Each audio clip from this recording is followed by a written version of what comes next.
ba yun?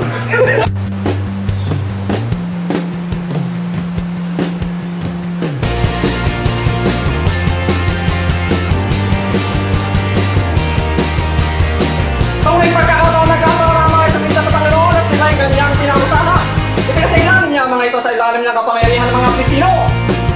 Noong panahon din yun, mayroong isang lalaki nagangalang Manoa na taga-Zora na huling sa lahat. Ay, shit, sorry. Ano mo yung pera? Labas mo pera mo! Wala akong pera! Wala akong pera pa! Wala kayo! Tama pala. Ano mo yung pera? Labas mo pera! Wala akong pera! May pera na ako ito! Ano? Kulang yan! Labas mo! Labas mo!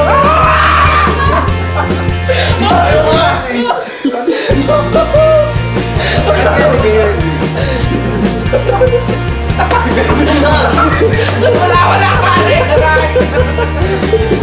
Ano ka? Ayudi!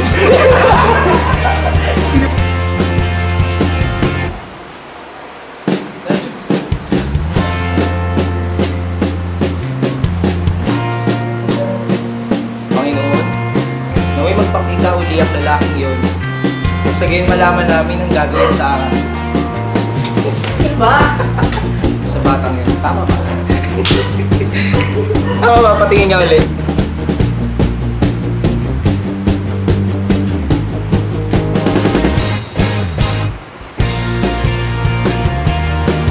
Nakakinig ng Panginoon ng dasal ni Manoa at isang araw ay lumapit siya sa bukid. Sorry!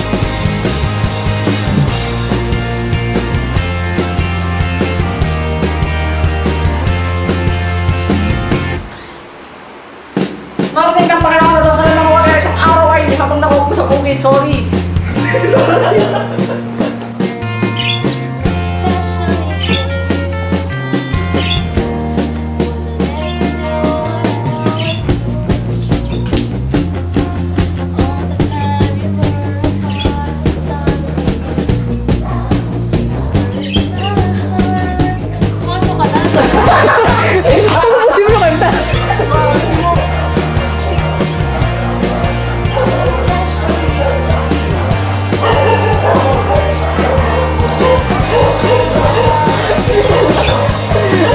Ang dami na ako.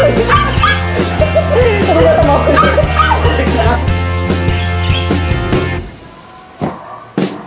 Ito ka na pala. Ikaw ba talaga yung lalaki?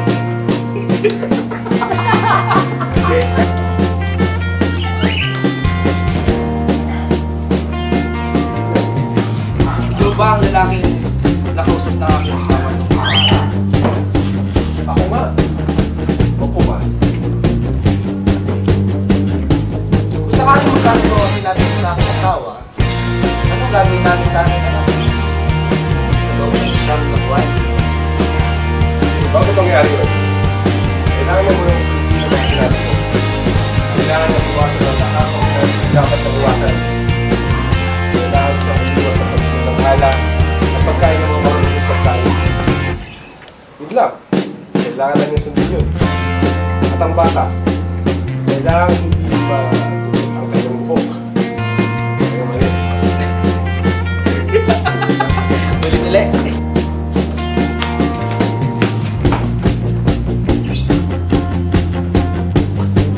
Ikaw ba ang lalaking nakipag-usap sa aking asawa nung ako nga?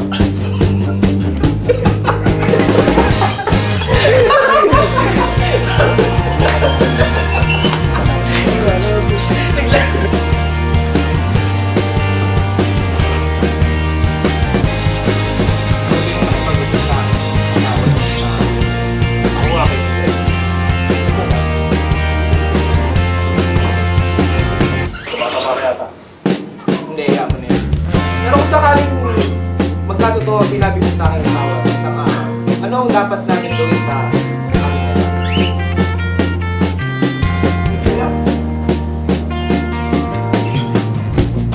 Kailangan naging sabihin ang mga sinabi.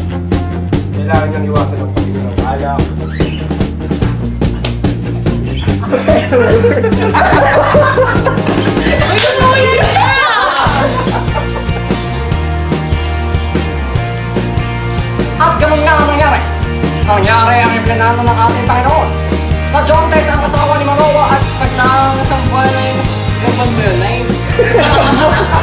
Tibay pala. At ganun nga ang nangyari. Na Jontes ang asawa ni Manoa at pagkaraan ng ilang buwan ay napanganak niya. Shot.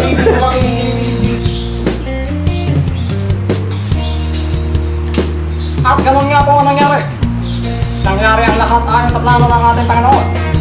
Na Jontes ang asawa ni Manoa at pagkaraan ng ilang buwan ay sinilang niya ang sanggol na nagangalas ng sok.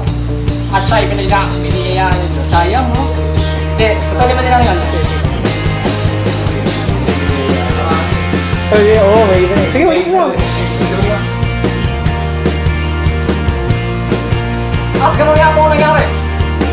At Jontes ang...